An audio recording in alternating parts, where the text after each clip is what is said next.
ল number 11, এই লতে author বলছেন যে যারা আনহ্যাপি হয়, যারা আনলাকি হয়, মানে যারা বলে যে আমি খুব আনহ্যাপি, আমি খুব আনলাকি, আমার লাক কখনো কাজ করে না, আমি যেখানেই যাই সব কাজ বিগড়ে যায়, বা যারা বলে যে আমি খুব দুঃখে আছি।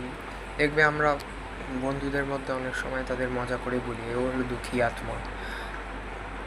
তো অথর এখানে বলেছেন যে এই ধরনের লোকদের যতটা সম্ভব অ্যাভয়েড করা উচিত। কেন অ্যাভয়েড করা উচিত? যে এরা এত নেগেটিভ হয়, আমি বলছি না যে এরা বাই বার্থ নেগেটিভ, এদের সিচুয়েশানটাই এরকম হয়তো হয় মাঝে সাঝে যে এরা নেগেটিভ হতে বাধ্য হয়, সেটাও ওনাদের দোষ নয়। বাট কিছু কিছু ক্ষেত্রে এরকম লোক থাকে যারা বাই বার্থ নেগেটিভ হয়, ঠিক আছে? তাদের সাথে যতই ভালো হোক না কেন, তারা সবসময় সব কিছুর মধ্যে একটা নেগেটিভিটি খুঁজে বার করে।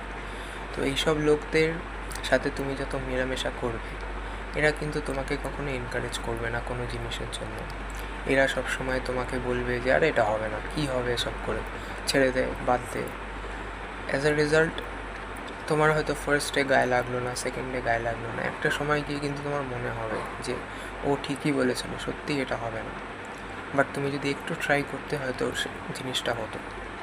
তো যতটা সম্ভব এসব লোকদের অ্যাভয়েড করবে তোমাদের লাইফে।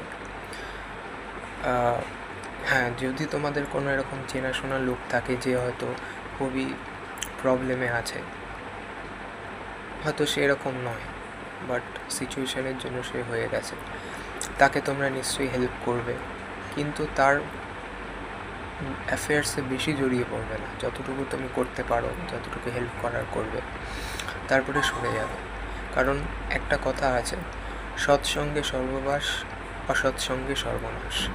তো যারা নেগেটিভ হয়, যারা খুব সবসময় একটা নেতিবাচক কথা বলে, যারা কখনো তোমায় এনকারেজ করে না, চেষ্টা করবে যতটা ওদেরকে অ্যাভয়েড করা যায়।